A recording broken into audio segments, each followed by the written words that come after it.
This is Inside the Locker Room, where football isn't just a game, it's a war zone. Every take, unfiltered. Every prediction, ruthless. From Sunday battles to primetime legends. We break down the matchups, the mind games, and the moments that define champions. Fantasy, film, trash talk, all inside the locker room. So if you came for smoke, you're in the fire now.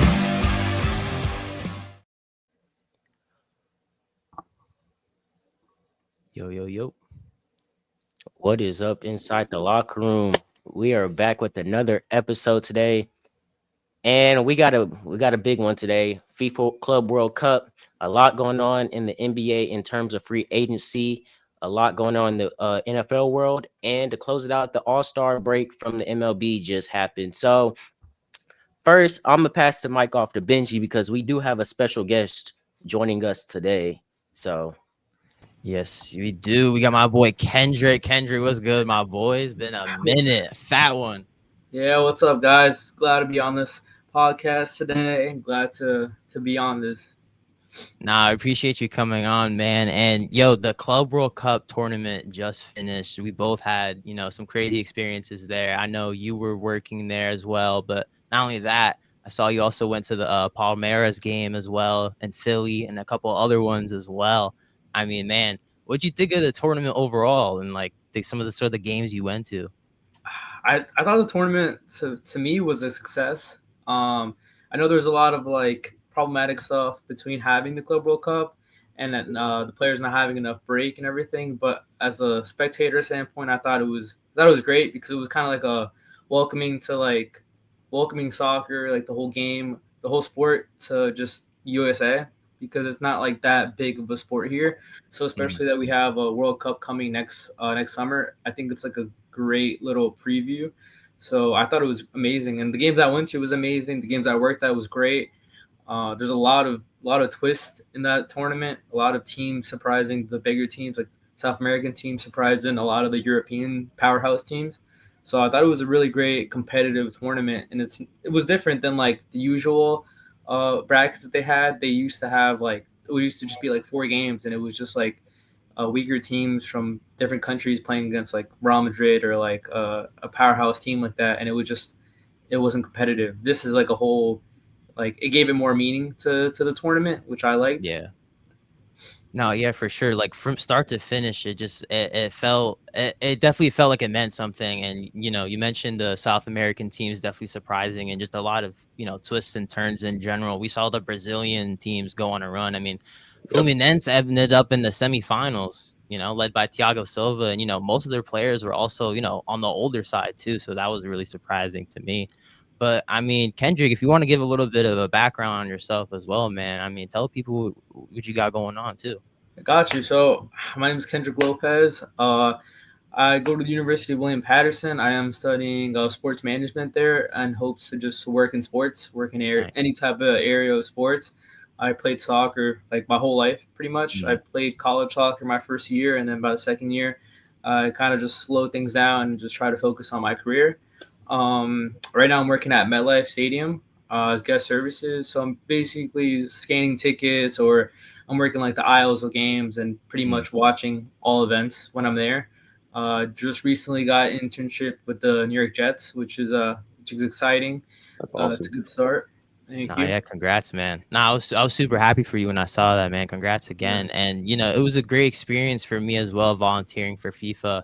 I mean, I met a lot of great people, and I'm sure you've met a lot of great people as well at MetLife. I mean, I kind of like to call it my second home, because it is obviously the stadium of the New York Jets. But I mean, just going there to every match and seeing the players that we saw there, and being get a little bit into the finals in the second too. I know Adam definitely wants to get into that. But yeah, no, it was just a great experience overall. But Kendrick, I want to ask you too, what was your favorite game specifically that you attended during the tournament? I attended quite a few games, but I think the best game that I had, like I'm a Real Madrid fan, and I went to their game, and I also worked one of the games for them. But the game I went to, they happened to lose 4-0 to PSG, which wasn't the best as a spectator and as a fan, but I would say the best game experience I had when I went, it had to be the Palmeiras game against Al Hilal at MetLife. Mm, I would have said the yeah. Philly one, but I was more kind of like right by their fan base, and like Mhm. it's just like different. Like South Americans, like their whole fan base is just passion, like pure passion. So when I was at the game, like you felt like they were standing for the whole game, chanting different chants, passionate, yelling, like was just so happy when they scored. They had 2 goals and they needed that game, which was a big game for them to win. And they won 2-0, I believe. Mhm. And I think that game was the best because you just saw like you felt like the whole vibes from like their fan base. And when I was at the Madrid game, I felt that too, but it was way more from the South American side that they just like bled like green, like they just really felt it compared to any other fan base. Nah, seriously, all the Palmeiras fans, they showed out every game at MetLife, and just in general, you saw it across the earlier games in the tournament. But they put a nice run together, which was surprising for most people because we had these European powerhouses in the same divisions. And I went to a couple crazy games as well. I remember the FC Porto game versus Al Hilal. Yeah. You mentioned the Al Hilal versus Palmeiras. That FC Porto, it was a draw too, but it was the Yeah. craziest draw you would ever see because it was a 4-4. There were 8 goals scored in that game, and unfortunately, Al Hilal didn't advance into the knockout stage. But every single one of these games, after I would say like the first week, like it meant something. But I think also another game that we also need to talk about is obviously the finals. Man, Adam, I'm gonna start with you here because I know you're a huge Chelsea fan. Big props Yeah. to Chelsea. I mean, you guys shocked the world. You guys officially become world champions. What was your reaction to that? Seeing all that unfold. I mean, I know I mentioned to you going into the tournament. I mean, it might have been a little bit of hopeful thinking, but I said Chelsea has a really good chance at winning it. And then as soon as they started adding players the entire tournament, starting with Liam Delop at the beginning, then he made an instant impact. Then getting Joao Pedro towards the end of the tournament, and then I think he had a goal in the semifinal, and then he had one in the final as well. But I mean, the thing that stood out to me the most in the final is like for some people, Cole Palmer's kind of luster had kind of like faded a little bit towards the end of the Premier Mhm. League season, but he really showed like why he is a top player still. And just like his football IQ just really, really showed up on the pitch. Like you could just see like the subtlest movements making such a big difference to just then get like wide open opportunities inside the box. I think it was either the first goal or the third goal or the first or the second goal he scored, where he just made like the subtlest little move to the right, and then all of a sudden he had this giant lane to the left to then go that way and Mhm. then get the goal on the left side of the net. Um, Nah, yeah, I yeah. mean, no, and no, Joe Pedro looks like a perfect player to play next to Palmer for many, many years to come now. So, and then they've Mhm. got I think it's the young Brazilian. I forget his name right now off the top of my head. He's like It's 17 years about old. Yes, yes, yes, yeah. yes. So they're already like one of the youngest teams in the world, and now they're looking like they could be a title contender next year. And I mean, I love to see it as a Chelsea fan. You got to get through Arsenal, Liverpool, and Manchester City's rounding back into form. So I mean, it's gonna be fun to watch those top 4 teams, and there's still a few more teams that'll definitely make some noise as well. Nah, yeah, it was super inspiring to see Chelsea pull that off, especially live. Like nobody at first, nobody gave Chelsea, the benefit of the doubt. PSG came off, rolling against Real Madrid, but in my opinion, they might have been a little, too butthurt over that win, and Chelsea just took advantage of that. And obviously, like we said, Cole Palmer coming up huge with 2 goals, and he also won, best player of the tournament as well. So that was great to see. But also, Kendrick, I know, you also went to Fanatics Fest as well. Tell us a little bit about that. I mean, sadly, I was not able to go due to the FIFA tournament, actually, too. But I mean, I guess a little bit of a bonus here as well. I mean, who did you meet? What did you see there? I saw a little bit of everybody. It was really fun. When I got the opportunity, I went with my girlfriend. Nice. We found tickets. We went to plan just for one day, like a Saturday.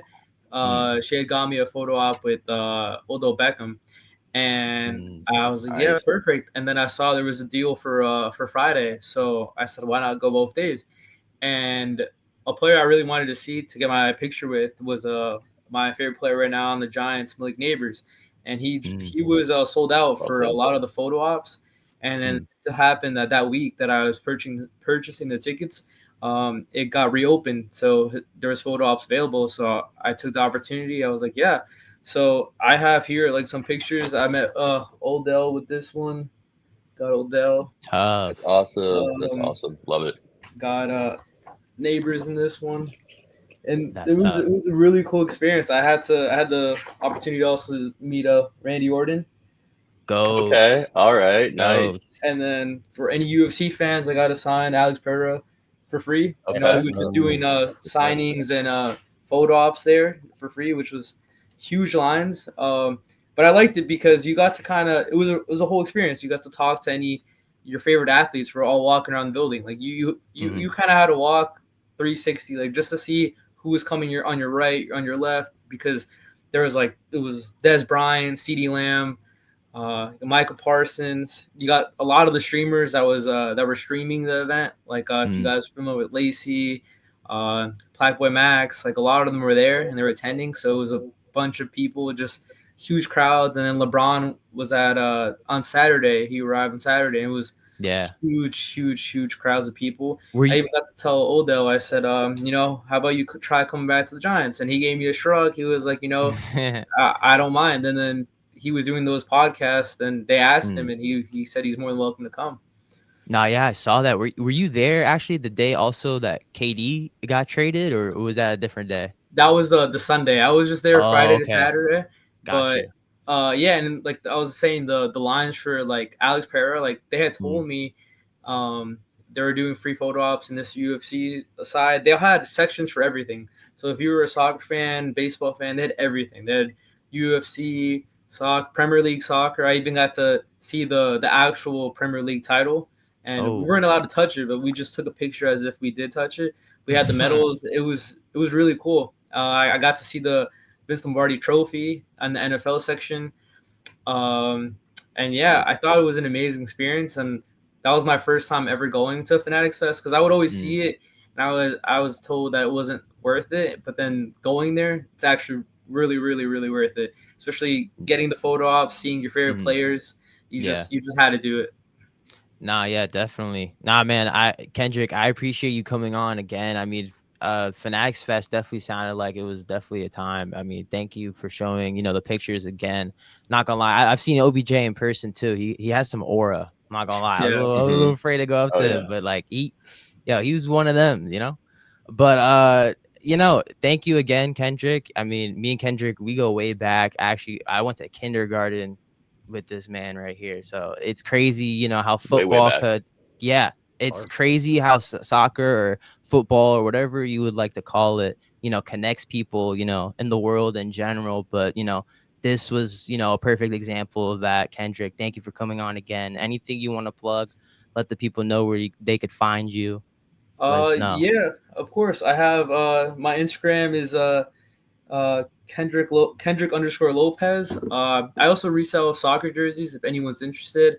It's underscore Jersey Central. Um, oh, I was gonna add Ben about how we met in kindergarten. I remember you used to always have that. I don't know if it was a Mark Sanchez jersey or like a Darrell Rivas jersey. My But I first remember jersey was a Rivas jersey, yo. Yeah, I remember There you you would go, always Revis Island. pull out here and there with that jersey, and yeah, it was great times. I appreciate you guys for having me on the podcast.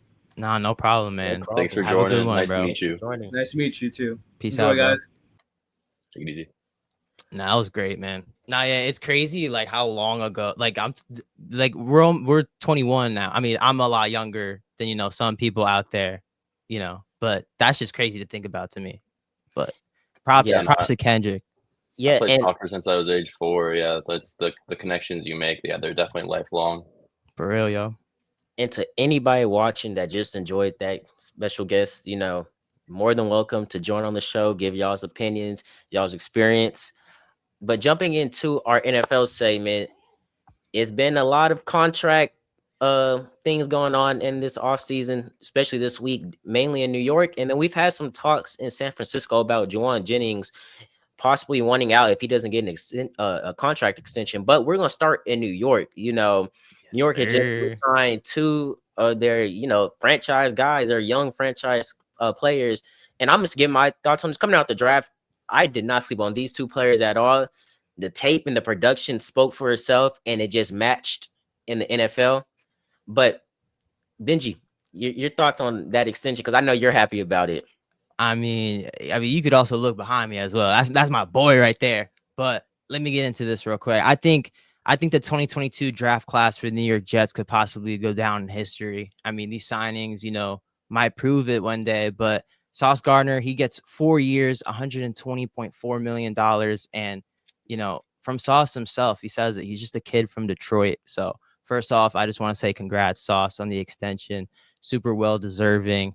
And, Darren Muji in his first year as GM locks down what I believe the two biggest cornerstones on offense and defense for this New York Jets team. Garrett Wilson also got a contract extension the day beforehand. So, I mean, I'm just super excited first off. And, to the people, talking about Sauce Gardner, comparing him to Pat Surtain, I believe Pat Surtain is right up there with Sauce Gardner, but I feel like people also need to take into consideration. Whoa. I also I also believe people should take into consideration that, an off year for cornerback Ahmad Gardner is still a good year for an NFL cornerback. I mean, last year he had the least amount of targets in his career. And, now he becomes the most paid corner in the league. But in my opinion, it's proven. I mean, Adam, what did you think about both of these signings? I mean, Garrett Wilson as well. He's had 1,000 yards in each of his seasons as a Jet. So I just think on top of the loyalty and the production, I just thought both of these contracts were just amazing to start with Muji. Yeah, I think I didn't expect them to happen maybe in like consecutive days, but you got to do it. Garrett Wilson, like you said, he's been that consistent force. 1,000-yard seasons every year of his career so far. Now he's teaming up with his old college teammates, so now you're setting the tone, locking up Garrett Wilson for the next 4 years. You've got Justin Fields, I think, on a 2-year contract, and then if that works out really well for the next 2 years, obviously they're going to re-sign him, keep that duo together, and then Sauce Gardner, like you said, one of the top corners in the league. I probably would put Pat Surtain a little bit higher, reigning Defensive Player of the Year. He's got the size a little bit more than Sauce Gardner, but that's nothing against Sauce Gardner at all. He's a great player. Probably the best Jets cornerback since Darrelle Revis. There might be someone that I'm not thinking of, but yeah, he's maybe creating his own Revis Island, so to speak. And yeah, you said he had a little bit of a down season last year, but a down season for him was still like top 10 for cornerbacks, and he's still a very, very good player. The money looks like a lot right now, but you've seen how contracts are going up constantly. You're better off locking them up now. And I think he's going to be a great player for years to come. So now you've got the top wide receiver and your top cornerback. I mean, passing league nowadays, you need those players. So it's great days and great signings for the Jets, and great moving forward. Deuce, any thoughts on this? I agree with you when you say, you didn't expect it to happen so consistently. I thought, after Wilson got signed, it's probably gonna be like a couple of weeks or a month until, Right, Sauce yeah. got signed. You know how the memo goes. They sign one big player, then they get their other big player a few months later. But shows the Jets' priority to get these young guys locked up. You get Garrett Wilson, you get Sauce, your two guys are locked up. Plus, you still got Justin Fields. I like how you mentioned that if Justin Fields does well, these 2 years he can get the extra, contract extension. That Garrett Wilson's on another 2-year deal. The connection that these boys had at Ohio State was special. And you always see that legendary pick of the Ohio State wide receiver room, and Garrett Wilson is right there in the picture. You can't take away from what them two did at Ohio State together. I don't really watch too much of the Jets, but I will say this: I like the signing for the Jets. Garrett Wilson, like I keep saying, projection speaks for itself. But I'm gonna speak more on Sauce. I like how y'all mentioned he had a down year, but a down year for him is just a top 10 a season still. I think he's at the top 3 cornerbacks along with Stingley. I can't get the name out right now. JC Horn for me is also Stingley, up there. JC Horn. Yeah. Who is the Patrick Surtain, that finally there goes the name, and Gardner. Them top four are those are my top four cornerbacks. Those are my cornerbacks that I believe deserve to get paid. You know, we saw J.C. Horn just get extended earlier this offseason. So it's trying to show that these cornerbacks are finally trying to get paid. I like the signing for Sauce. Sauce is probably one of my favorite corners in the league, alongside Pat Surtain and J.C. Horn. You know, their production on the field is crazy. Yes, he did have a little down year, but I expect him to return full to form in this, you know, new Jets regime that, you know, the Jets are under right now. But also jumping into another contract. Wait, hold up. Three Balls and NFL podcast said, what do you guys think of Justin Fields and NY? I'm reading the chat right now, and I'm actually going to respond to this. I like Justin Fields and NY. I think this gives him the better opportunity to really succeed. I kind of think that Steelers screwed him over last season. He was playing well before Russell Wilson came back, and they kind of put Russell Wilson, the starter. And yes, Russell Wilson is kind of a veteran, but that didn't take away from what Justin Fields was doing.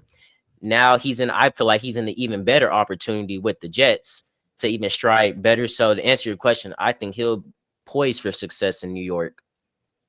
Yeah, Benji, I think they or pulled Adam? him to. Yeah, no, I'll pass it to Benji just real quick. Yeah, they pulled him when he was 4-2, so it's just like it's a bad signal to send to your locker room. And then him on the Jets. Breece Hall had a little bit of a down year last year, but mostly just because he was constantly getting hit behind the line of scrimmage. Now they've fortified the line, getting a top 10 pick. Used on a lineman. So I think Breece Hall is going to have a resurgent season, and I think a big part of that is going to be the dual threat capability of Justin Fields. Because now you got to worry about Justin Fields. Breece Hall is going to get so many more open holes, and then you've got Braylon Allen, young stud running back. That's a mammoth of a human being. So it's going to be a nice trifecta with that running back room. And I also want to mention too, Adam, before cutting you off, that the Jets do have some tight ends that they just got. You know, not saying that we are automatically going to think they're superstars, but Mason Taylor, you know, these are more weapons for Justin Fields than that he had in Chicago and he had in Pittsburgh. So this year, I think he's just the most poised for success. Now it's just up for him to perform on the field. Yeah, I'll end it off with this real quick. I mean, I've obviously I've been watching closely this whole off season of this, new regime and the programs and the players and everybody. It seems like, things are heading on the right track. But I will say this, and I've said it so many times, it's everybody's, first year at everything. But just the fact that we have all these, pieces around Justin and, certain chemistries with obviously Garrett. It's a better feeling, and I'm confident in head coach Aaron Glenn. So just excited to see what happens, but it's definitely going to be just an exciting year, and can't wait to go to training camp soon. So another in the NFC West, and before Adam gives his little segment on the Seahawks, Juwan Jennings, he wants to be paid, and we kind of see that nowadays. He stated that, like, hey, pay me or trade me. And some people see it from one side, some people see it from another. Some people say, hey, nowadays people are so worried about the money, and hey, like, these players deserve to be paid. I'm kind of in the middle. Now that Deebo Samuel's gone, Juwan Jennings was very productive as a wide receiver 3 last year. He had he had 77 receptions, 975 yards, and 6 touchdowns. Very productive. Now that Ayuk and him are the last 2 receivers there, and Debo's not there, he's going to be getting more of a target. Like I said before, he was a top wide receiver 3. I really do think he'll be a top wide receiver 2 as well. The dude is an amazing player on the field. As much as I don't like the 49ers, you got to give credit where it's due. He is productive on the field. Now, do I think if they don't pay him, they should trade him? Maybe. And I kind of agree with that, like, to a certain extent, that if they don't pay him, he should trade him. But I'm just, like I said, I'm just kind of in the middle. But I would say if they do trade him, my preferable team would be the Patriots. Another wide receiver alongside Stephon Diggs. I think that would be a very another nice weapon for Drake May, who in all the offseason clips I've been seeing this year has actually looked better. Is kind of really testing him right now. If you kind of been watching the footage on Twitter and stuff. But Adam, your just opinions on Juwan Jennings? I mean, this whole news is music to my ears as a Seahawks fan. Because the fact that he's saying that, like, yeah, trade me if he doesn't get the contract, and I don't see the the 49ers giving him the contract. So, I mean, from that standpoint, so Brandon Ayuk's coming into the season injured. The reports early are saying that he's doing well. He's getting healthier, but there's also probably like a 60-70% chance that he's not ready to go week 1. And to make a roster spot, they put him on the PUP list, which means he's going to be out for the first 4 or 6 games. So that's huge. Jawan Jennings, like a couple months ago, said he was the wide receiver 1, and I mean, I love the confidence of him saying that, and he really was last year because you had Ayuk injured for a good portion of the season, and then Ricky Pearsall is the one guy that we didn't mention yet. He was a rookie last year, but he got shot right before the season started, so he was recovering from gunshot wound. And then he did come on very, very strong towards the end of the season. So that's a guy to watch out for. In fantasy circles, he's a big sleeper. A lot of people are trying to grab him in the middle rounds, and he should have a big season. But Jawan Jennings he's the key cog. Other than George Kittle, he's probably the most important player for their wide receiver core right now, because they're going to be missing Ayuk for about half the season potentially. And then you have Ricky Pearsall going into his sophomore year, and it's like all on potential. If you just looked at like his last 2-3 games, you're like, okay, yeah, he's a stud. He's going to get 1,000 yards, 8 touchdowns. But it's easy to say just looking at a small sample size like that. So, I mean, if he were to get traded, it's great for the Seahawks. It's great for the Cardinals, great for the Rams, because the 49ers, they've already lost so much on their defense with Drake Greenlaw, Hufanga, Charvarius Ward, like many pieces. And then you already mentioned losing Debo. So, I mean, yeah, it's honestly a lot bigger news than some people might think. But maybe they do give him the contract. I think he's not making much money, so I do believe that he deserves to get paid, and he's also one of the most consistent guys on third down. He's just that glue guy on third down that you just look for him to always get that first down. But Benji, thoughts on Jawan Jennings? Yeah, I'm glad you mentioned Ricky Pearsall as well, because, he would kind of fill if Jawan Jennings did, depart from this 49ers team. And we've seen a lot of, departures this offseason for the San Francisco 49ers, more on the defensive side of the ball of things. But, the fact that he's saying that he wants to get paid, we've seen this also with possibly Terry McLaurin with the Commanders, just another round of guys that just want to be paid, and we're just going to have to wait and see. But, if, like I was about to say beforehand, if he did go ahead and leave the 49ers, then maybe Ricky Pearsall would be that kind of, contingency for him. But with the small sample size, as you said, we're just not sure.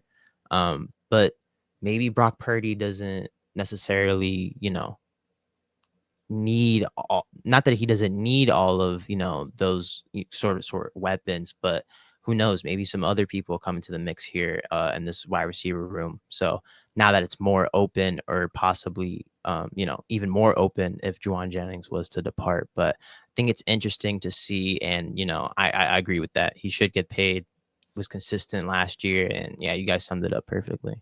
Yeah, and like y'all said, like the production was there. It was a very threat, with Ayuk and Debo Samuel. He deserves to get paid. Now, if he doesn't get paid, and sometimes teams like to screw players over with their money, the Steelers, I'm not the Steelers, the Patriots would be my best preferable option for Jawan Jennings. But as a football fan, I hope the dude gets paid. Players that show that they're consistent, and players that show that they can get the job done when it needs to be done should and deserve his money. And he's another player that deserves to be paid. But yeah. Oh, Adam, yeah, real quick. Oh. Sorry. No, I was go gonna say ahead, I got a comment on my end. Joe Jack says, which player are you guys looking forward to the most this year? Man, not gonna lie, I'm super excited to watch Travis Hunter in Jacksonville. I think that's gonna be a freaking home run slam pick. He's gonna be rocking the city of Jacksonville, and in that stadium, it's gonna be a time. It's gonna be something I want to watch every Sunday. I think probably for me, have to be Cowboys running back Jadon Blue. You watch the film, and yes, he does have his little minor issues with fumbling the ball, but you watch the film, and he is like an explosive. He can be an explosive back, a receiving back, something that the Cowboys need.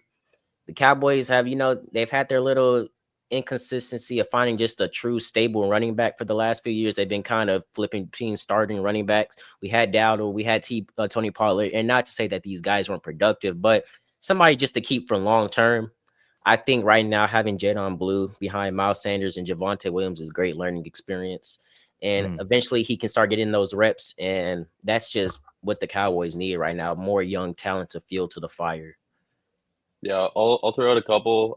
Ashton Genty, I mean, just seeing what he did in college Facts. football last year, I just want to see him just take the league by storm.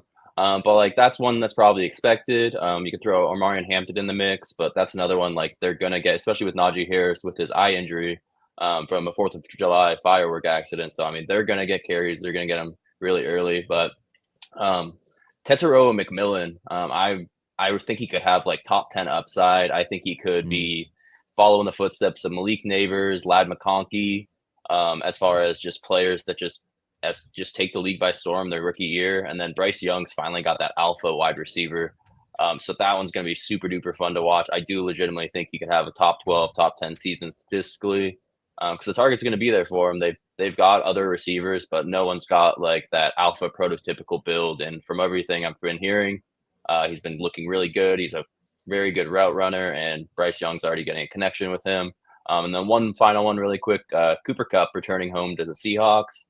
I'm just really excited to see if he can have that resurgence and see if he can like turn back the clock to a couple years ago. Because if that happens, it could be scary for the rest of the NFC West if they get Jackson Smith and Jigba and Cooper Kupp rolling. And MVS, I mean, he's I almost forget about him every single time that he's on the roster, but he followed Clint Kubiak to the Seahawks, so he gets to stay with his offensive coordinator from last season, and he had a pretty good season last year, and he's always that deep threat you have to worry about.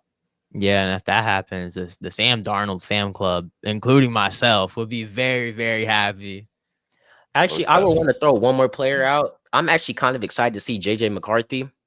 Yeah, I did an interview. That's another interesting one too. In the interview I did with my Packers friend, we were talking about the who would finish, and the comment that kind of stuck out to me was that JJ McCarthy was overhyped. And a lot of people are gonna have their opinions on if he's overhyped or not. I think how he performed at Michigan was incredible before he got hurt. Before he got hurt, I felt like there was momentum that he could have probably took on Sam Darnold to compete for that starting spot. Before he got hurt. But now this year he has the full keys to that offensive mind in their head coach. I can't think of the name right off the top of my head right now. Kevin O'Connell. Kevin O'Connell, yeah, an offensive mind at a head. Yeah, a guru at offense. I think he is going to really take JJ McCarthy to that next level. And alongside Justin Jefferson and Aaron Jones as some weapons that they can have in the backfield and as receiver. And there's some other receivers right now that I just can't think of off the top of my head, but Jordan Addison. Those are the two, weapons that McCarthy needs. He's coming into the league. Sometimes we come to the league and we put rookies in this situation that they don't have a weapon, they don't have weapons, they don't have a line, but McCarthy kind of has the weapons set up to succeed right now and to probably compete. I'm not necessarily saying like a top, like the first seed, but compete for a second, third seed spot in a tough NFC North. Most definitely. And yeah, I mean, that's going to be such a fun division to watch. Other than the AFC West, they're really going to be, those are probably going to be the most fun and most wide open divisions as far as who's going to win it.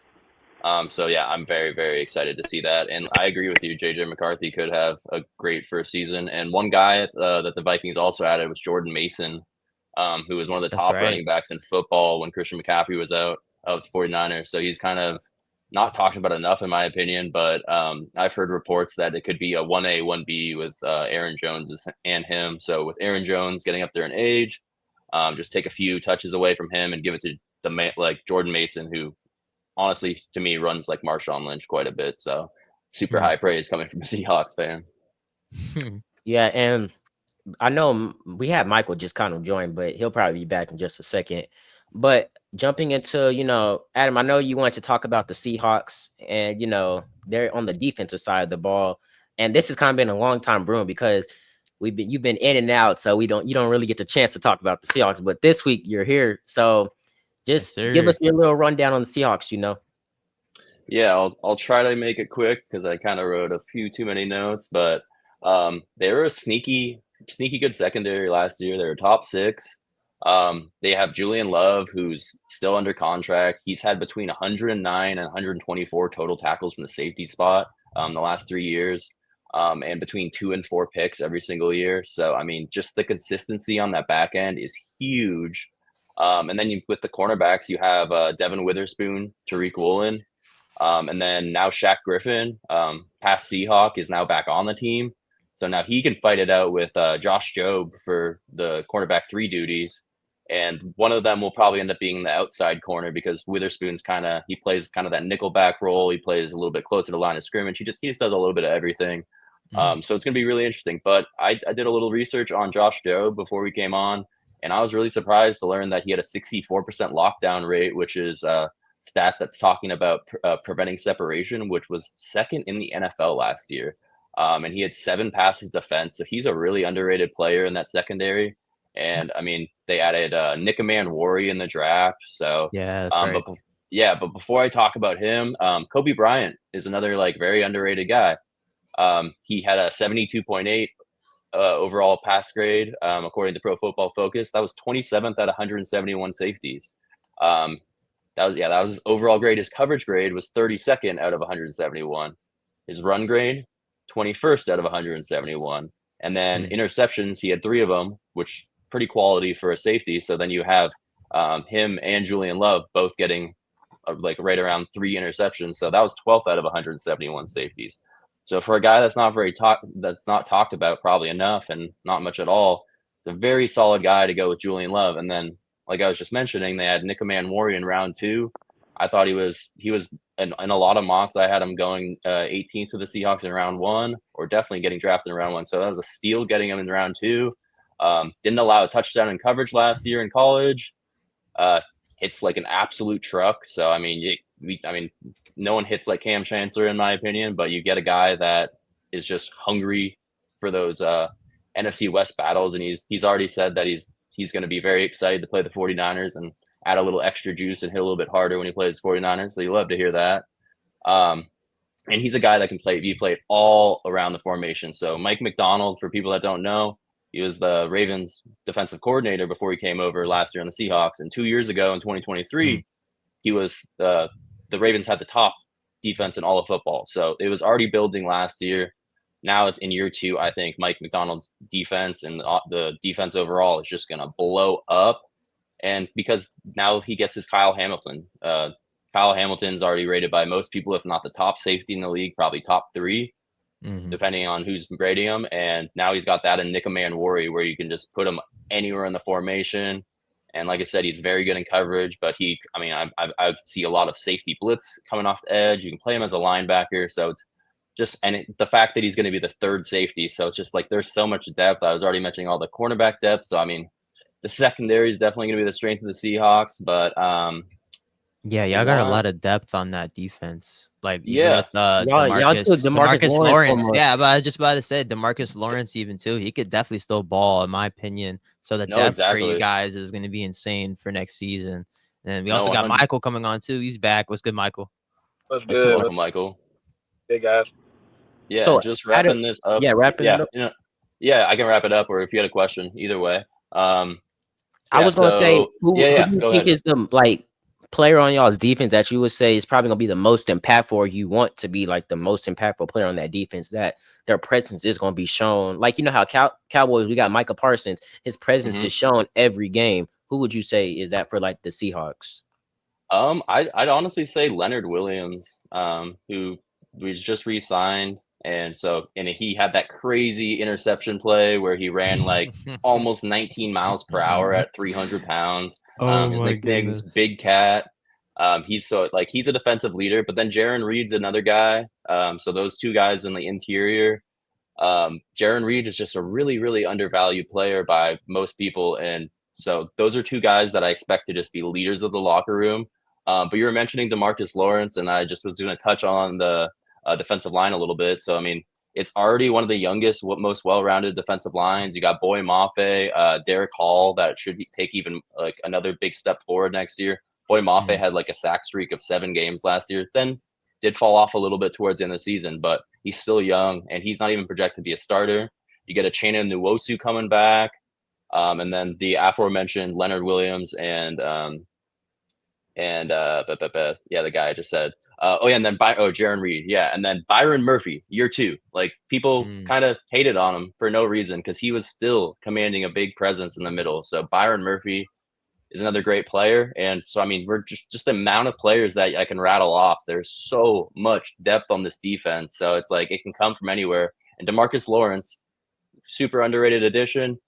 If he doesn't help in the sack department, which I think he will, but he's kind of fallen off in past years in the sack department, but he's such a good run player, so good in the run defense.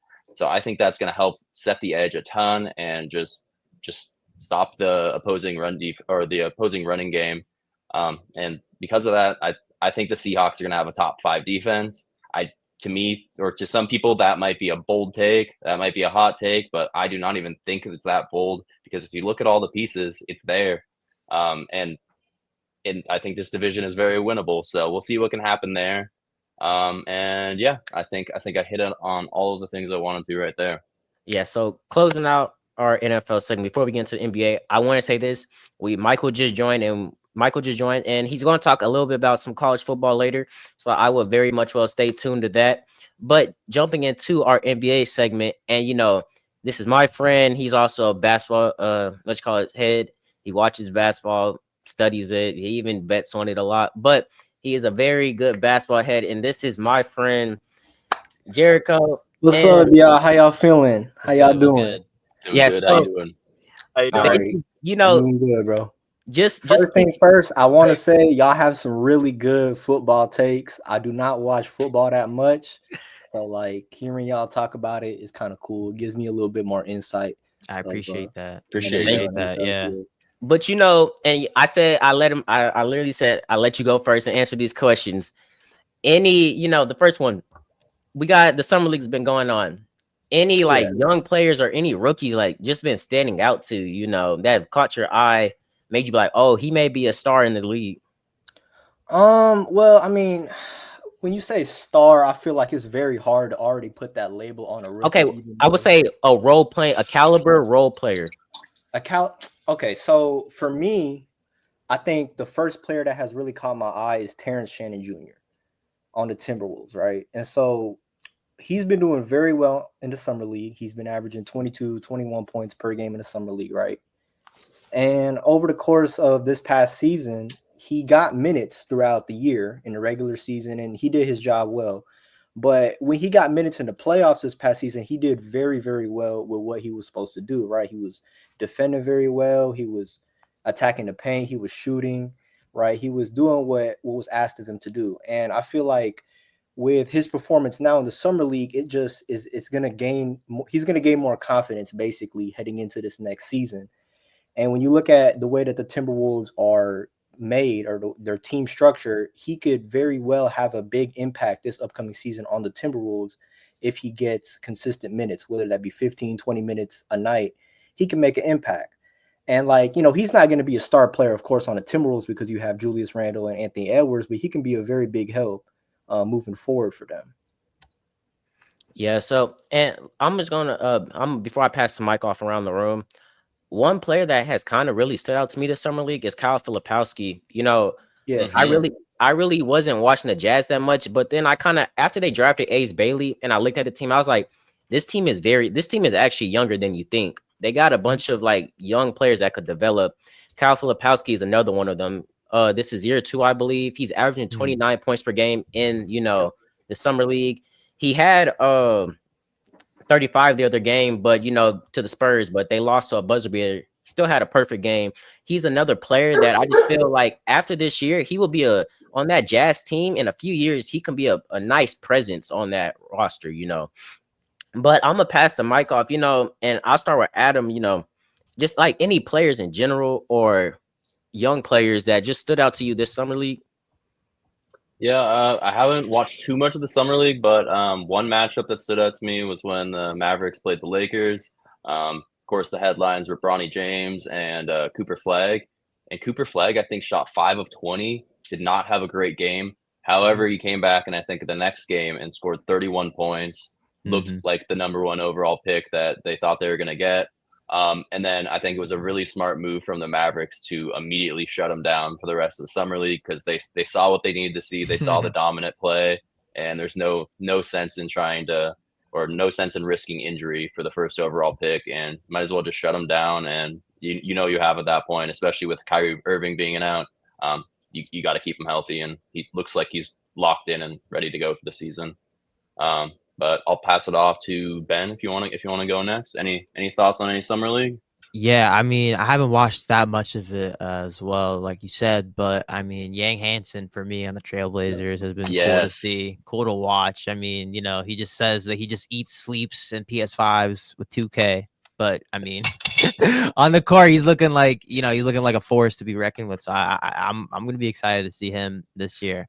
I mean, Michael, anybody? A good one. Ben, I'm gonna note this, that Hansen is gonna be playing alongside Robert Williams and Donovan Killigan from those two bigs as well. So Portland got a good amount of bigs on that roster, and if Yang Hansen keeps developing, that they could have a very good depth at the big man position.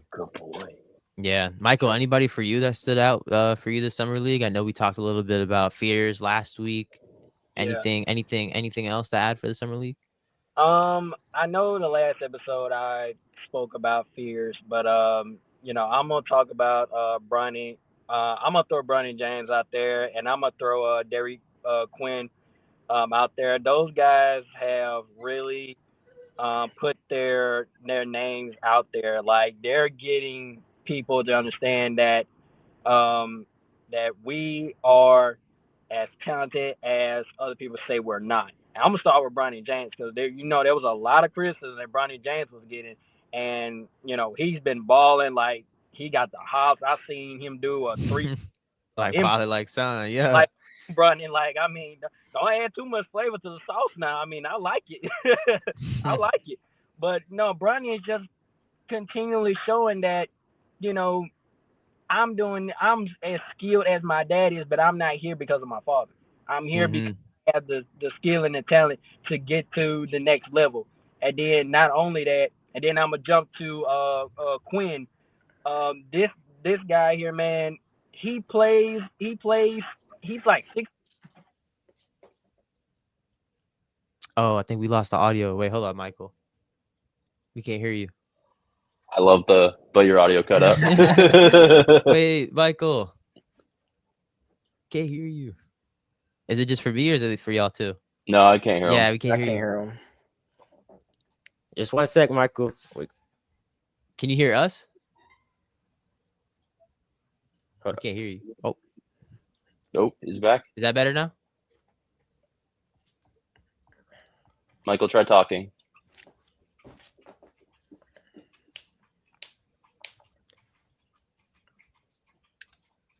Okay, this is what we're going to do. We're going to jump into our next segment, and we're going to have Michael just rejoin us, as we continue on. But, in this, since we saw Cole Anthony recently, and Cole Anthony and Bradley Beal have both been on the headlines lately, but Cole Anthony first. He's been reported to go to the Bucks after a buyout. Jericho, your thoughts about that? I mean, Cole Anthony going to the Bucks, it's good, but I don't think it's like the definite replacement, because he's a good player, but if you're gonna ask him to start, right, he's never been asked to start on the Magic. He was always the best coming off the bench and giving, energy and volume off the bench, right? And when you look at it from a standpoint of like, okay, are we bringing Cole Anthony here for him to come off the bench, or are we bringing him here to start? And that's like the big question, because if you're bringing him in there to start, he's going to have to, kind of learn his way as a starting point guard. And to me, I think he's best coming off the bench. Now, is it a good move? Yeah, it's a good move. But I still do feel like the Bucks, they need to find a star point guard, right? Because with Giannis, you have to have a point guard with him that can play and play make and be offensive, right? And Cole Anthony's good, but I just think he's better off being a sixth man. I agree. And another thing too with the Bucks is that they did get Miles Turner, which in my opinion I still have mixed feelings about Miles Turner, obviously, what he showed in the finals and all throughout the playoffs. But him going to the Bucks, that just adds more defense for them. But it also kind of like replaces Brook Lopez because they kind of have the similar games, game styles, like in terms of, they're both very heavy, in terms of shooting the three. They both can block a lot of shots. And that was a decent move as well for the Bucks. I mean, I liked the Cole Anthony signing. It just gave more depth in my opinion for the Bucks, something that a team always needs. Mhm. He is like you said, he is reliable off the bench, but I do believe that the Bucks need to find like another just like point guard because I do think he strives better off the bench. But y'all's thoughts? Yeah, I wrote down a couple things. So yeah, it was last year he only had 9.4 points per game, but so it was his lowest point per game average over the last 5 years. However, he also is only playing 18.4 minutes per game. So maybe you see in like a more boosted role now that they're missing Damian Lillard. Maybe he can round back into form. I mean, I wrote down in the 21-22 season, he averaged 16.3 points per game. He was playing, I think, closer to like, he still wasn't starting, I don't think, but I think he was like that sixth man coming right off the bench, averaging like 26 minutes per game. And every single season except other than last year, he's averaged between 11.6 and 13 points per game. And then that one season where he had 16. And like you guys said, he's that good player that comes off the bench and he stuffs the stat sheet. A lot of those seasons he was averaging like around like 4 to 5 rebounds, 4 to 5 assists. So it's a good constant presence. Sorry about my dog. It's a good presence to have coming off the bench, and maybe he plays a starting role, and we'll see what can happen. I mean, I think it's a good signing, and you definitely need the depth now after releasing Damian Lillard. Yeah, I Yeah, think he we is got also Michael on a back, 1-year folks. deal, so it's not that like you're going to be stuck with him if he doesn't perform as good or as expected. Just move on from him. It's only a 1-year deal. Not much financial investment. Great point. Welcome back, Michael. Can you hear us? Yeah, can you guys hear me? Yes. Yeah, we hear you again. Johnny, come on. Okay, perfect. Okay. You can go outside. So just filling you in, Michael. We just talking about some, signings right now. But our next talk is, Bradley Beal just got picked up by the Clippers. Some people are going to say it's a good signing for them. Some people are going to say it's a bad signing. In my opinion, I think he doesn't really do too much to the team. He is, for the last 2 seasons, he's kind of been like, he's had that injury bug that you see players get towards the later years of their career.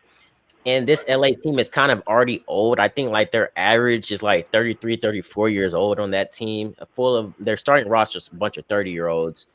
So my question is like, I don't think like adding Bradley Beal's going to do too much to make them like championship contenders, but I do think the Clippers will still be like that team they were last year, that sneaky playoff team that can like, put up a good series with you, because with Kawhi on your team, we have learned that you can really never count out Kawhi because he knows how to lead a team.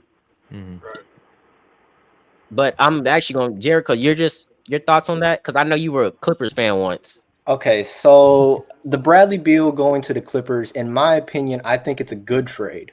And the reason why I think it's a good trade for the Clippers is because now it brings kind of like another aspect of scoring to their team, right? So they got rid of Norman Powell, if I'm not mistaken. I think he went to Miami, right? So you bring in Bradley Beal, they both play the same position now. So it's like, okay, we found a good replacement, right? Norman Powell, Bradley Beal, right? Bradley Beal comes into the Clippers. He doesn't have to be the Bradley Beal that obviously went out there in Washington and had 30-plus points a game, but he just has to play his role next to Harden and Kawhi, and now Zubac, because obviously Zubac had a breakout year this year where he was absolutely dominating. He was one of the best. Fancy MVP for me, man. Exactly. And Yeah, for real though. Me too. Yeah, exactly. And another thing is that a lot of people are also forgetting that the Clippers also got John Collins. Yes. And with John Collins, he was always a very solid power forward in Atlanta. And then he got moved to Utah. And obviously, Utah wasn't good for anybody. But now he gets to go on the Clippers and play meaningful basketball, right? And so that team is is really, in my opinion, they could make a lot of noise this year. It's just about staying healthy, of course. Kawhi Leonard, he's probably going to load manage a couple games throughout the regular season, obviously. But Bradley Beal, if he can stay healthy, he can provide support for the Clippers in itself. James Harden, he's going to do his thing. I expect another big year from Zubac. But a red flag for the Clippers might have to be their bench. I don't know any players on the Clippers from the bench that could really also kind of make an impact.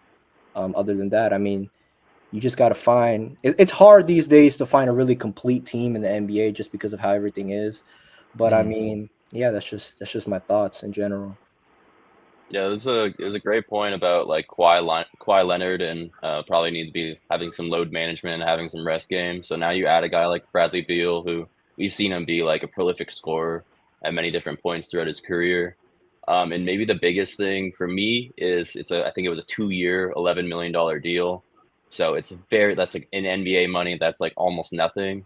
Yeah. And the biggest thing is the Suns are paying they paid him $97 million to not play for them, basically. So that's pretty freaking wild from a financial standpoint. But Ben, Michael, thoughts on this? Yeah, Thoughts Michael, on if you want to Bradley go Beal? first. Yeah, it's a decent contract, I will say. The 2-year $11 million deal, excuse me. It's not. That's actually a decent signing, especially for Bradley Beal. What we also have to think about is,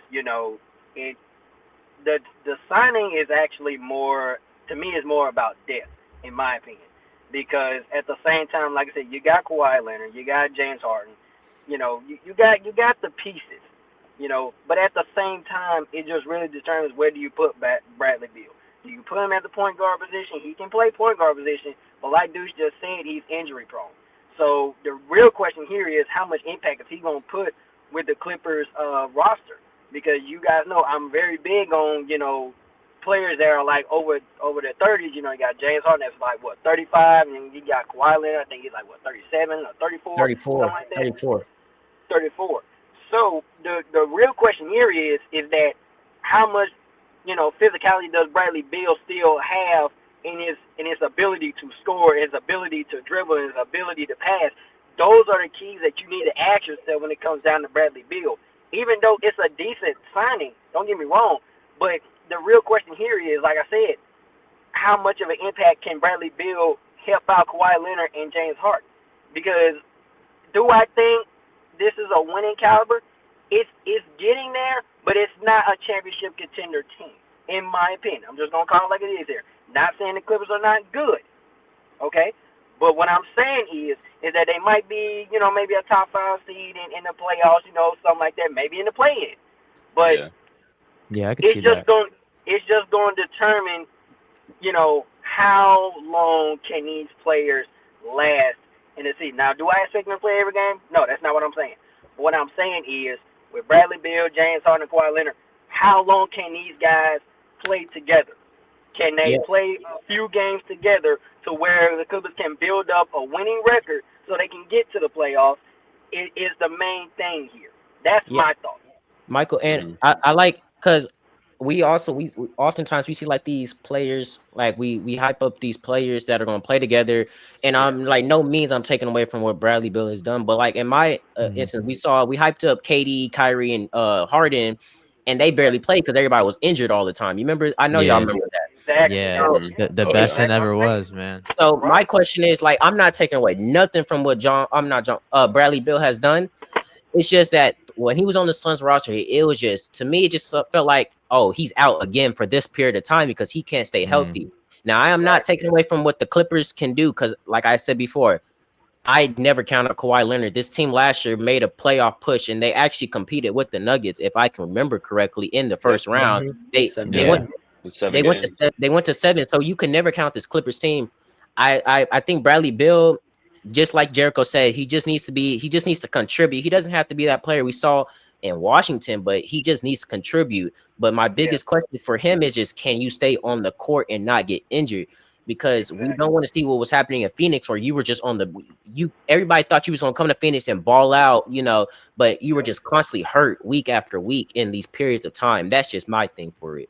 And like Yeah. I've been saying numerous of times before, it might look good on paper, but there's a difference between on paper and on live action.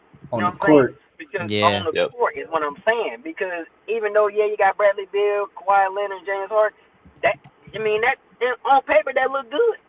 But then again, let's like I said, let's be honest here. Sometimes what look good on paper ain't always what it seems. You know what I'm saying? So, like I said, I'm not counting the Clippers out, but I'm just saying as far as Bradley Beal, because Bradley Beal was with the Suns. You had Devin Booker, you had Kevin Durant, you had Bradley Beal, but the Suns weren't really, they were decent, but Bradley Beal was hurt, and then every time Devin Booker was hurt, and then every time KD was hurt, so they never really connected. So Yeah. now, like I said, that's the main question here: can Bradley Beal stay healthy enough to where he can help James Harden? And that's the same question for James Harden and Kawhi Leonard. Can you guys stay healthy and continue what you did last year and possibly go further? Yeah, That's the question. I was gonna Go say ahead, about Ben. the Sun. Yeah, sorry. I was gonna say about the Suns really quickly. Like I could see it from their perspective. When we reacted to the Jalen Green KD trade, we were mentioning that. I mean, hey, what are the Suns gonna do now? They kind of have a lot of guards here. It's a little Yep. crowded in this room now for for the rock to be passed around enough for all these guys, but. I mean, the West is only getting harder, in my opinion, and the East is, going to be the East next year differently because, Tatum has a torn Achilles, and also Halliburton. So I think, the Clippers adding him, gives them, like we've all said, depth, but it's just a question of, how it's all going to play out with everybody's, health, like it does every year with, in my opinion, with a player like Kawhi Leonard. Yeah. Yeah, So, just one way you or gonna go real another, just real quick, this is like my final thought. One way or another, I feel like the Clippers are going to be the 5 seed. I think they were right around the 5 seed last year. They just somehow always find a way to just be like right there in the mix. As long as Kawhi Leonard's healthy, like a few of us said, like you can't ever rule out the Clippers just because he's so good defensively. He gets hot offensively, and Ivica Zubac, yeah, he just had a breakout season. So I mean, he might be that constant force, honestly. And Bradley Beal for 2 years, $11 million. He does not have to go crazy. He's a guy that could even end up coming off the bench. Like he might be great as like the sixth man on that team. Yeah, like going into what Adam said, like right now, like I think Beal should come off the bench absolutely for the Clippers, just lead the second unit. When you look at it, like when you have Kawhi, Harden, and Zubac on the court, and probably John Collins as a starting power forward, you can put anybody else in that fifth spot, in the fifth starting spot, they'll be fine. And Bradley Beal coming off the bench, leading the second unit, I think that's where he's probably going to excel the most at, because you put him in the starting five, it's like, okay, well, Kawhi's going to get his touches. Harden's obviously going to get his touches. And then Zubac, he's going to get his touches too, So it's better off if he just comes off the bench and he has more freedom that way. Yeah. Oh, great So, point. and then just like closing out this NBA segment, we've had a lot of talk about LeBron in the past few days, and we've had reports come out say like, hey, this is true. Hey, some of this is not true. But just giving y'all like our personal opinion on LeBron's future in LA, and I'm just gonna start off with mine. I really don't buy like the whole trade and buyout rumors going on right now. I think, he finishes out this year in year 23. It's already a storybook season for him to finish it out this year. I really don't think after this season LeBron has nothing else to prove. If he's already proved everything on the court. He has the accolades, he has the stats to back it up. So I'm not really buying him going to like the Mavericks or something. If he goes to the Mavericks, I think that only just hurts the team that they're building right now, alongside Cooper Flag, Anthony Davis, and Kyrie Irving. So I think his best bet is just, you play the two. And like we said a few episodes back with our guest, LeBron is in the point in his career. He's like the number 2 option. Luka is the number 1 on that team. He's a younger, he can score more, and he can be, I would say you can rely more on Luka than you can rely on Braun. Not saying that LeBron is not productive, but right now in his career, I think LeBron is just a number 2 player. And he is a top number 2 player at that. He made all all NBA list last year. So you still can't count on what he's doing on the court. But in my opinion, I would say, Bron, you finish year 23 in LA, you retire, and in a few seasons you're in the Hall of Fame. But Jared Yeah. or Benji. Oh, I was just gonna say real quick. Imagine LeBron James joining the New York Knicks, winning a championship. No, I'm kidding. That's never gonna happen. But that would reset NBA parity if he did that though. But that will never happen. But It's not. I wish, hey, man. I wish. But Hey, I mean, it's not possible. yeah. It's possible. I mean, Anything's I don't know, man. possible. I agree with Deuce. That was all jokes right there. To be honest, I agree with Deuce. I feel like he's gonna retire a Laker, but I feel like this happens every year with LeBron. Where is he gonna go next? But it's just usually rumors. Yeah, absolutely. Go ahead, Jericho. Like what Brandon said. I mean, LeBron going to another team, it doesn't really make any sense. I mean, like if you're another team, like let's say the Mavericks, right, or like the Warriors, even, right? You get LeBron, you're only gonna have LeBron for probably at max 2 seasons. So like it's kind of like we have to compete now, kind of. And I just don't think LeBron would do that. I think LeBron's gonna retire in LA. Like Brandon said, it's a perfect storybook ending. Retire in LA. Yeah. You already won them a championship. You have the scoring record. You broke all sorts of other records. And like, it's just, it wouldn't make any sense for him to move out of LA. It just wouldn't. Yeah, I agree with that. It's like stick it out in LA. One thing I have heard is if he was to go somewhere, like what if he went back to the Cavs for the third time? It would maybe work. They've got the core there, but I mean, I think it would just be too many mouths to feed. Yeah, like who's going to have the ball? They have so many other good players. So I mean, I think from the Cavs standpoint, it would honestly be probably more of a distraction. So if the Cavs can just learn from their playoff mishaps this past season, going into the playoffs, they're one of the best teams. So just just roll it up, roll back the clock, and just do it again. Yeah. Yeah, Michael? Sure. And honestly, I'm just gonna say that LeBron is not gonna go anywhere. Like I'm just gonna keep it a buck with everybody. LeBron is not going anywhere. LeBron he got Bronny with him. So imagine if LeBron went to another team.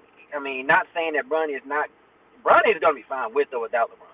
But I as a father figure, as LeBron is, like I said, LeBron is a father. So LeBron is not going to leave. He don't want to leave that. He wouldn't want to leave. LeBron is That's not probably going to the leave. biggest thing. If anything, this season, I think LeBron is going to do what he basically did last year with Bronny. Coach him up, tell him, feel the environment, because they were one video that I saw where him and Bronny were sitting on the bench and like, you feel that? Feel the environment.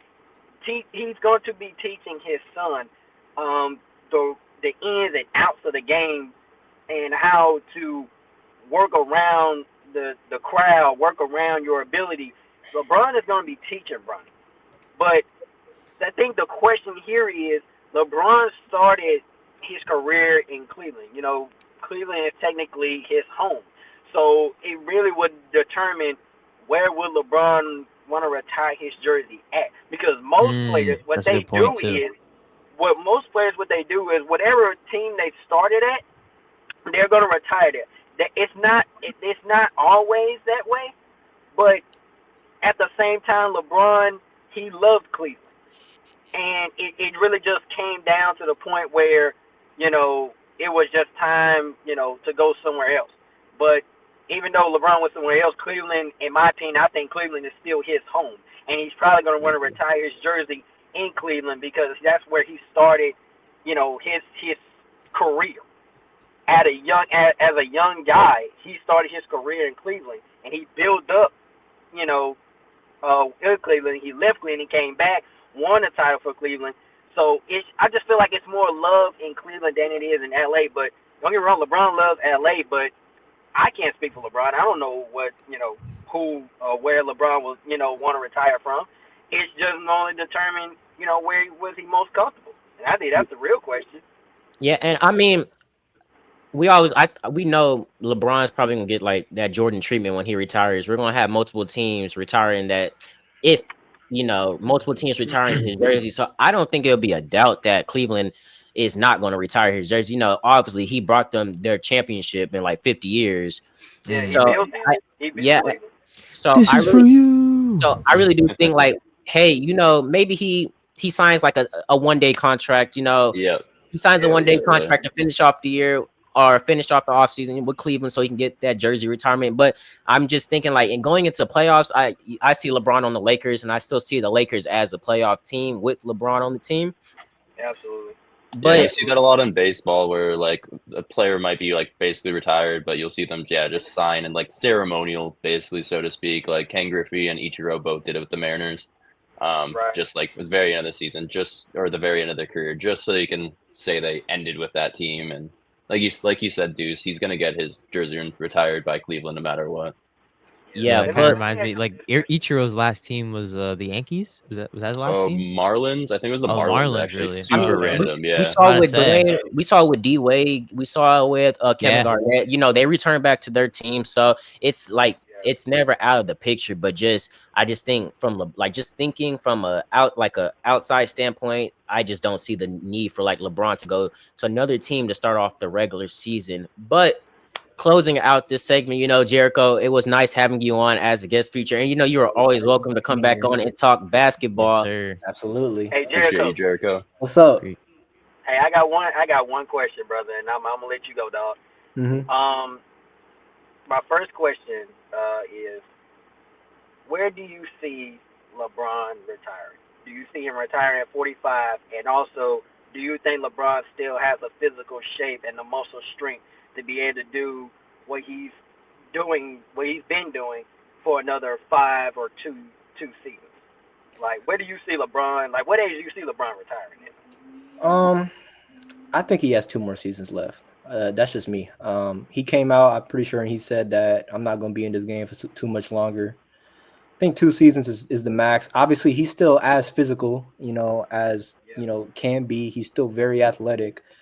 And with Luka being on the Lakers, it just lessens the load for him. And so some nights you might see him kind of not really go all the way because Luka is on the team, right? And so I feel like that gives him more energy throughout the season, especially going, into the playoffs. I still think he's very capable of playing at least 2 more seasons. And I think he's going to retire as a Laker. I don't think he's going, to the Cavs or to any other team. I think he's going to stay on the Lakers. He's going to retire a Laker. And yeah. But yeah, Jericho, it was nice having you on this show. You know, you're always welcome to be back on. Special thanks to Inside the Locker Room for having you on, and you enjoy your day, bro. Appreciate it, bro. Y'all have a good one. Peace out, Appreciate yo. you. All right, nice to meet you, Jericho. All right, so MLB All-Star break has happened. You know, it was a lot of debates and a lot of talks going up into the All-Star break. You know, we had just a lot, but basically we can start off with the home run derby. I didn't watch too much of it, sadly, but I know Benji and Adam did. So just a recap, some thoughts about the home run derby. I mean, I'm gonna let Adam open it up with the freaking big dumper taking that crown for the home run derby. Made us proud, man. What did you see tonight? Not tonight, but that night from Cal Raleigh, the big dumper. Yeah, no, honestly, I was in Belize, so I was only able to follow along. So I actually just watched it before we went on air. So it's very fresh in my memory. It was just really cool to see his dad and his brother involved. His dad was the one throwing the pitches to him. His brother was the one catching the pitches.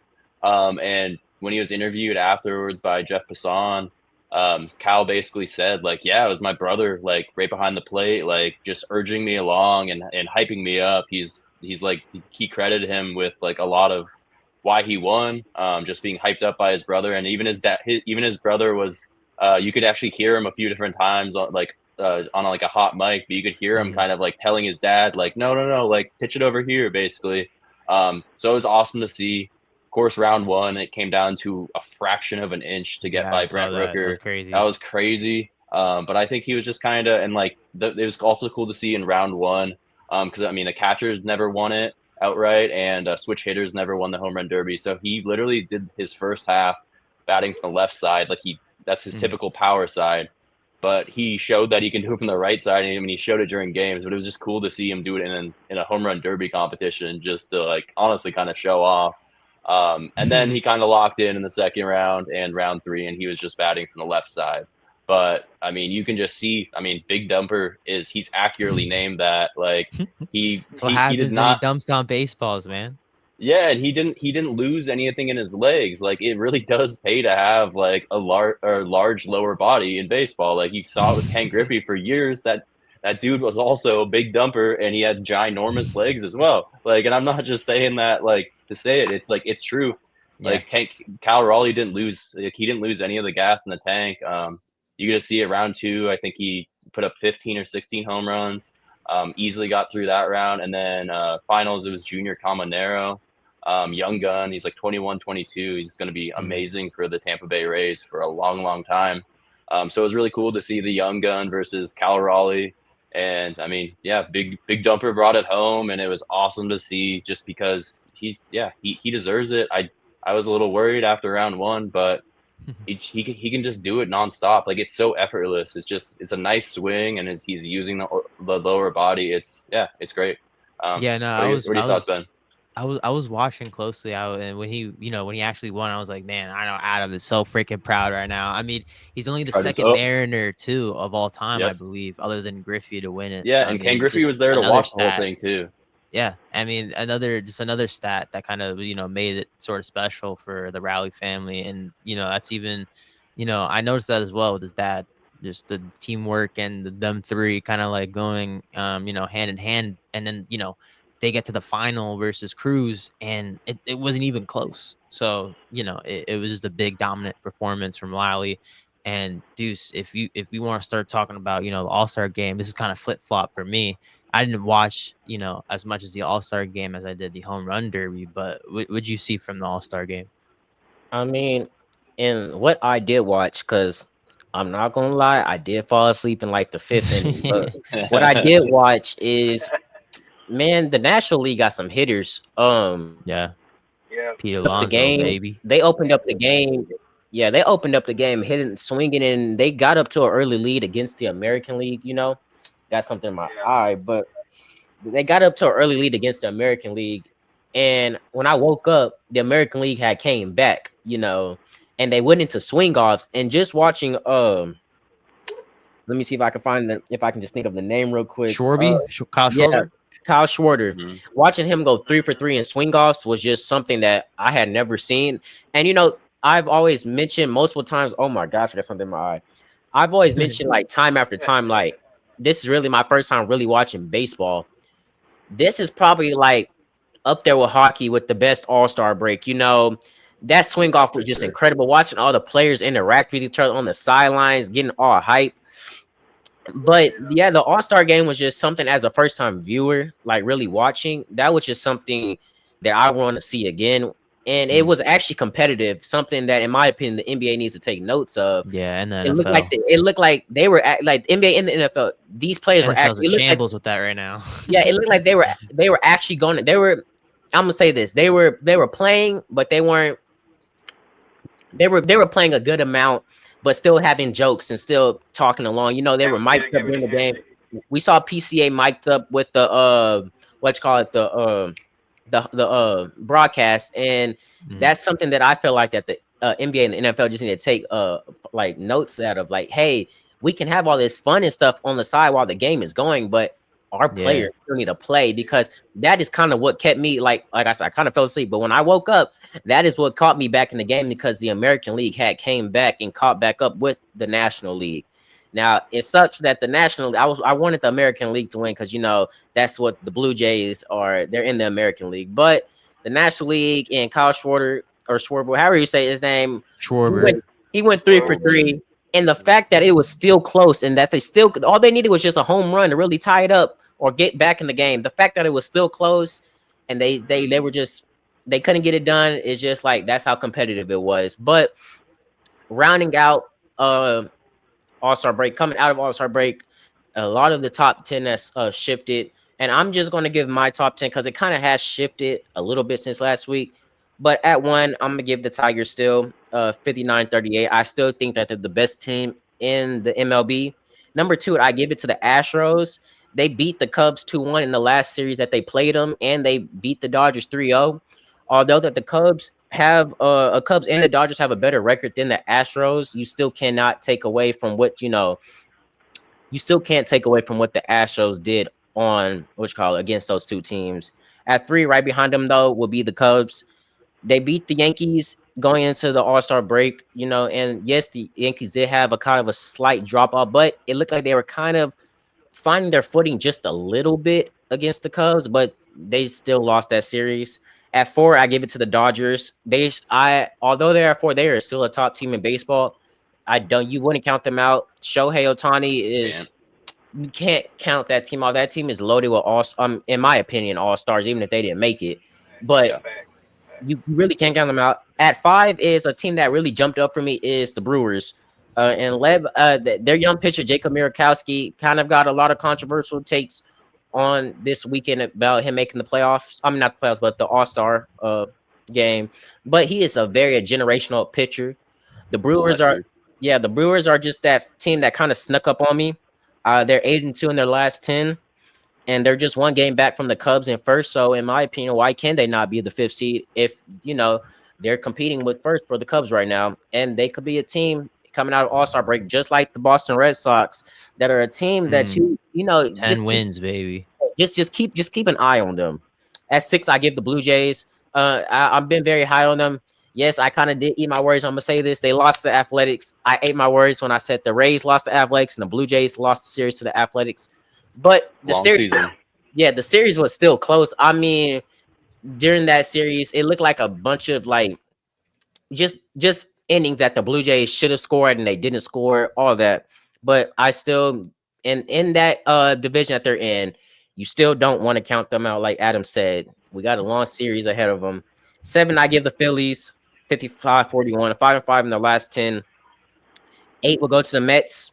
They kind of had a slight drop off, we said in earlier shows, but they've been kind of find their footings. They won the Subway Series. I think that's a nice accomplishment for them.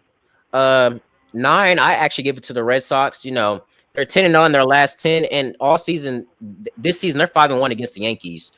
Yes, sir. That is something that, as just thinking about it, you can't sleep on that. The Red Sox are 5-1 against the Yankees. In their last 10, they're 10-0. That's the best record in the last 10 games. I did not know. That's crazy. Yeah. They're on the rise. They're really right now. They're competing. They're competing with the Mariners for a playoff spot, and they're just 2 games back up, or 2 or 3 games back of the Blue Jays. I will say this really quickly about the Red Sox. We do have the Red Sox do have a very hard stretch right after the All-Star break, but we'll just see how that plays out. Yeah, and I'm not necessarily saying this is going to be like my rankings change week to week. This is just, that week, this is how I saw the teams. And then closing out the top 10, I had the Yankees. I still think that the Yankees are just that team that, they're just still a top 10 team that are going to make the playoffs regardless of how they play, because they always know how to find their footing somehow to get in the playoffs, despite, whatever lineup they have on the field. And they still have the MVP runner alongside Cal Riley and Aaron Judge. So that is something to keep note of. But Adam, I don't know if you have your top 10 this week or. I didn't make an exact top 10, but I agree with a lot of the rankings you said. I will mention a little bit about the Mariners. They were like the 2 series right before the All-Star break. They were swept by the Yankees in heartbreaking fashion. The final game, they were up 5-0, and they had thrown a no-hitter through 7 innings and then ended up losing 6-5 in 10 or 11 innings. Mm-hmm. So it was a really tough way to get swept. 2 out of the 3 games were quite close. However, right after getting swept by the Yankees, then they were able to sweep the number 1 ranked Detroit Tigers. And that series was, I honestly have to go back and watch some of the games because I wasn't able to catch too much while I was in Belize. But at the same time, I was following along in the box scores, and it was just a huge team effort from everyone all the way around. I think one of the games was a 1-run game, but otherwise they honestly kind of blew the Tigers out of the water. So, I mean, I don't want to jinx my Mariners, but as far as dark horse teams to watch in the second half, I think you have to put the Mariners in the mix there. Just after sweeping the top team in baseball, And The I like pitching that staff is no. Go ahead. I really like that like you mentioned like a team to watch out for, because alongside with the Mariners, I would give the Rays, they're a team, another sleeper team that you need to watch out Yeah, for. The they're always hanging Angels around. and the Angels, the Rangers, and the Twins, if they can just get over 500, I believe that they may not. They're a team that you just need to watch out for, and not necessarily say, "Hey, like they're gonna come, get this final wild card spot." But these are some teams that they have pretty good rosters, and they can make a push for that final spot at any given moment. Uh, more, and I'm gonna say this with the Rangers: if the Rangers can just stop being allergic to getting over 500, because they have they have one of the best pitching bullpens in the league, but man, They they do love can't hit. sitting right there. Like, man, they just can't hit, and it's like the Rangers will win 2 games and lose a game, then win a game then lose 2 games, and it's like the never-ending stretch of can you just get over 500? And I'm not even a Rangers fan myself. Like, I watch them a lot because I'm in the DFW area, but even as like just watching it kind of irritates me, just like not getting over 500. They just beat the Yeah. Astros last series. They beat the Astros going into All-Star break. I mean, hey, that's cool. A lot of Rangers fans are gonna say Adolis Garcia owns the Astros. Hey, Not but this year. yeah, but just coming out the All-Star break, if the Rangers want to get in the playoffs, they got to be consistent. You can't win a game then lose 2 games, because every time you win a game then lose games, you're only setting yourself back. And like I said before, they have one of the best pitching bullpens in the league. And then compared to their hitting, it's just kind of like in the bottom of the league. They're not really the best at hitting, but Yeah, I think there's a stat that when they get 5 runs, they've lost only like 2 or 3 games this season, something like that. It's crazy. Like if they get 5 runs, they basically win. Just like my final thoughts on the MLB, and then you can wrap up or whatever. Um, Julio Rodriguez has finally been rounding into form. Right before the All-Star break, he got really, really hot. He always is a second half player. As soon as the weather gets hot in Seattle, he starts hitting bombs. And I think it was a smart. He was elected the All-Star game, maybe not deservingly, but he was smart. He was smart, and he backed out of the All-Star game and said, "I'm going to focus on the second half of the season." And what happened as soon as he did that? He wasn't. He was just focused on his game, and he was amazing in that Detroit Tigers series. So his defense is always going to be there, but now the offense is looking like it's there too. And then who took his spot but Randy Rosarina, who I think was even more deserving, and it was still a Mariner that was able to make the All-Star game, who he has like a crazy amount of home runs in his last 10, 12 games. So everyone's really rounded in the form. The pitching staff is looking great now. Still going to get Bryce Miller back. And then really it's just the bullpen has looked absolutely lights out. You got Matt Brash and Andres Munoz on the back end. So I mean, you'll see when you get into the postseason and get closer to the postseason, it's all those like back end relievers and the pitching staff that really is the consistent backbone of a team. So I really think the Mariners could go on a run, and if they do over these like next 15 games coming out of the All-Star break, it's gonna be a really fun wild card race to watch, because you got the Red Sox, you got the Rays. There's so many teams. You even mentioned the Angels and the Rangers, even if they can get above 500. So it's going to be a really fun race to watch for sure. Yeah, yeah, I'm gonna start off with what Deuce was saying, that you can't lose 2 games and win 1 game, and then win 2 games and lose one, because that's going to affect your playoff hopes, and possibly getting whatever seed you can get, to get to 500. But I'm gonna ask you guys this question, Deuce. I'm gonna ask you first, man. So out of the first top 5 teams that you listed, which team do you think is the hottest in your opinion on possibly shooting towards a World Series run, and in your opinion, like out of the first top 5 teams that you listed? I kind of hate to say it, and yes, the Astros did just come out of losing, but man, they got so many players injured, and the fact that they still beating up on these top teams just goes to show that like they can make a very serious playoff push. Adam, I don't know if you want to like correct me on this one, but how many players do they have that are injured right now? Because I know it's a good amount. The Astros? Yes. I'm not sure off the top of my head, but they do have quite a few. And I know it's key starters too. But Yeah, I you're know right. Their pitching rotation is very injured. I know it's the fact that they can, like, all these other players are just stepping up and they still look like the dominant Astros that they were, like in the past season. So I think out of the top five, that would be my team, like to really kind of like just watch out for, because they can really make a very serious World Series run. I know, like, before I really started like really watching baseball this summer, I kind of wasn't paying attention to the Astros because they weren't the top team. But as I started paying attention more to them, they're a very good team. And I keep dating back to this. If you can go and beat a top two team on the road in the Dodgers, that really goes to show something for a team. Yeah, and I mean, Yeah. as long as they have Jose Altuve on the team, like he's, God. as much as I like to boo him, and as much as the Mariners fans like to boo him, he is a great player, and I mean, he's got that playoff pedigree. He's got the World Series experience. And then, like, after losing Kyle Tucker, a lot of people thought their offense would take a step back. It did take some time for everyone to kind of get going, but I mean, Kyle Tucker is like a top 4 MVP candidate, which is crazy because Pete Crow Armstrong's probably like first or second in MVP voting, probably maybe just behind Shohei. So it's crazy how good the Cubs are, and losing Kyle Tucker, the Astros are still showing that they're very, very good. I'll say shout out to Hunter Brown, I believe is his name, who has like a sub 2 ERA on the Astros. So he's been like that one consistent force. Like what you said, when a lot of the pitching staff has been missing, that he has been the guy kind of keeping them afloat. Yeah. And Michael, did you have any more questions before we jump into, your little segment? Ben, did who is your? I think you gave your top five list, but who is the hottest team to you? I think, Deuce, you said the Astros, No, the Red Sox. the Red And that'd Sox. be a perfect question for Benji.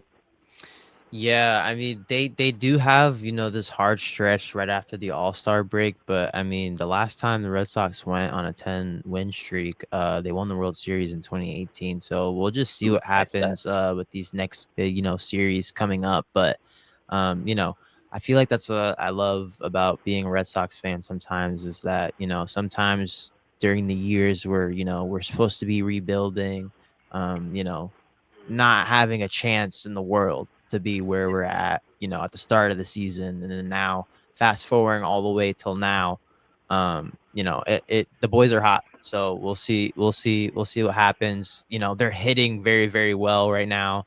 I mean, Duran, Anthony's out there, still have Marcelo Meyer as well. So a lot of super young talent on this team. And hopefully, it'll come, these next upcoming seasons as well. If this year, sort of doesn't work out, I think the Red Sox have a long, future ahead of them, and we'll just see what happens. Yeah. But finishing out this podcast, uh college football is around the season or around the corner really, and we're probably gonna be talking about it a little bit more. But Louisiana Tech has just recently moved from Conference USA to the Sun Belt, with Texas State going to the Pac-12. And in my eyes, Texas State in the Pac-12 is just kind of mind preserving from how the conference Yeah.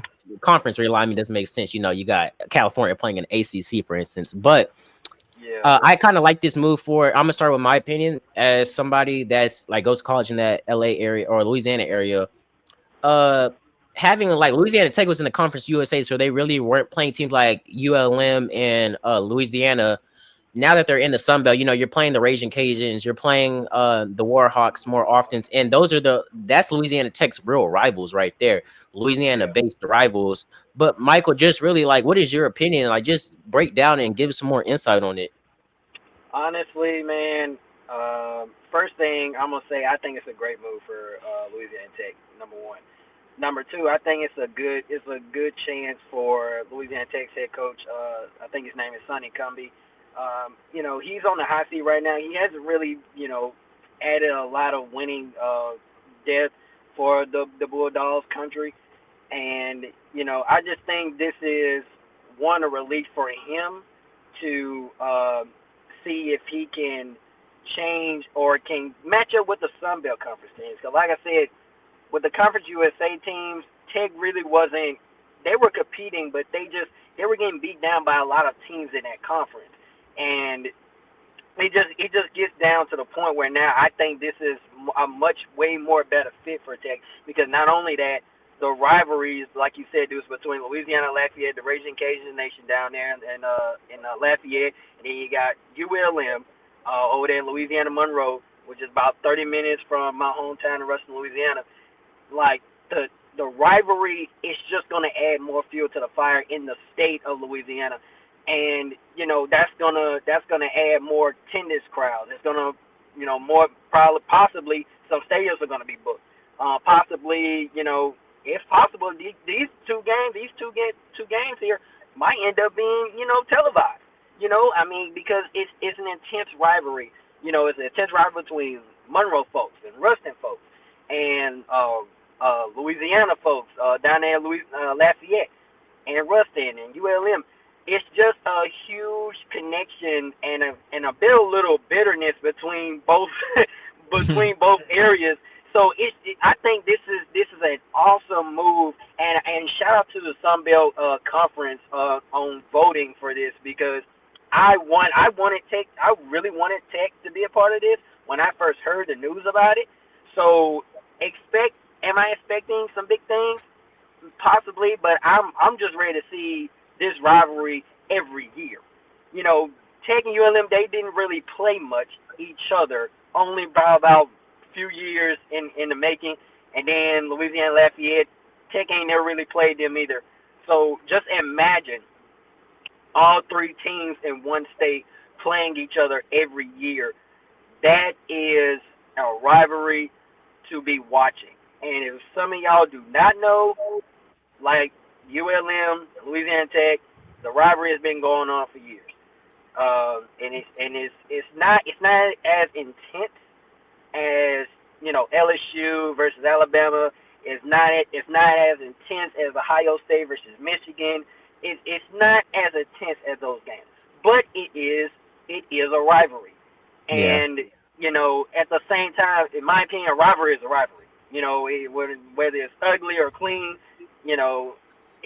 I mean, it's not as ugly as Ohio State and Michigan, because I don't know what it is about those two schools, but they stay fighting each other. They hate Every each year. other. It's It on seems like state it's for those raw. schools. They hate each other. I mean, even the fans hate each other. Oh my god. I don't It gets understand bad.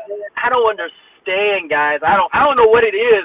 I don't know what it is, but it's not as nasty and vicious as that rivalry is. But it is a good darn rivalry. So I'm expecting some big things for Tech Nation. I think this is going to be a good new chapter for them. And also, I think it could possibly help Sonny Cumbie, who is on the hot seat, because he's been a head coach for about 2-3 seasons now, and he hasn't really been giving out that bowl championship winning team. So this is probably going to be his last shot. Can he be the leader and lead this Bulldog team? Because Tech ain't won a bowl game since 2017 or 18, I believe. So something needs to happen for the Ruston, Louisiana Bulldog Nation, and I think them moving to the Sun Belt Conference, it's a new chapter. It's a very good experience for them to experience a new division and a new conference, but also it awakes the rivalry that we hardly get to see between ULM and Tech versus Louisiana Lafayette. But as a Louisiana guy, this is very exciting in my opinion. It's not like I said, it's not as exciting as LSU and Alabama, but as a Louisiana guy, it's very exciting. And I think a lot of stadiums are going to be booked when Tech officially is Sun Belt Conference members. Yeah, and just finishing on, college football is 38 days away before our first week 0. And inside the NFL's locker room, 52. yeah, inside the locker room, we will be giving our updates, covering some college football games that go on. But as always, wrapping up this podcast, stay tuned, like, share, comment all of our stuff on Instagram, YouTube, TikTok. We've each been doing our respective roles this off season with the posts, with the interviews, and that's all going to be coming to Inside the Locker Room. Just keep doing what y'all are doing. But as always, stay tuned to Inside the Locker Room. And thank also, y'all. folks, we do Oh, have. Sorry, I didn't mean to cut you off. We do have the joint stream as well with yes, Sports yes, Nuts, our yes. We great have a friends over there yes. with Brandon Keeler, Shane, and everybody else. So be on the lookout for that too, guys. It's going to be on the 29th, I believe. And yeah, And I'm gonna Yeah. I'm gonna add something to that too. Make sure that y'all. I don't know if any of y'all inside locker room fans, or any of you guys, but don't sleep on these HBCUs, because HBCUs, they are Yes, they more coverage will be coming to yeah, that this more August. coverage. Yeah, it's gonna be more coverage. I think me and Deuce agreed that we're gonna be, covering a lot of HBCU sports and stuff like that. So y'all make sure y'all stay tuned for that. If you have an HBCU team in your area, go to the games, man. I promise you, you will not regret it. HBCUs games, man, it's actually more better than some of these big schools, especially when it comes down to the band. And Deuce, I know you can agree with me on that. World fame, you got Yes, Southern, the jukebox, yes. hey man, I'm telling Yeah, y'all, I you most got definitely would to say win. going down to New Orleans every year to play Southern, the rivals that we hate with my Bayou Classic, guts. man. The Bayou Classic. That's just something that I don't know. You just gotta be there to really experience it. That is the most entertaining classic that in HBCU. I personally believe, in my opinion, it's just really going to be exciting. If you don't know what the Bayou Classic is, it's a rivalry between Grambling State University and Southern University down in Baton Rouge. These teams, I think Southern has a 3-game lead over Grambling right now. But Yes. if you don't know what the Bayou Classic is, go watch it. I promise you, you will not regret it. The band, the atmosphere, it's a party down there in my city, New Orleans. So make sure that y'all tune in this season, and also don't forget Jackson State versus Grambling State in Las Las Vegas. Vegas. Yes. Man, Yes. y'all tune in for that. That's gonna be a crazy game. I can't wait for that to happen.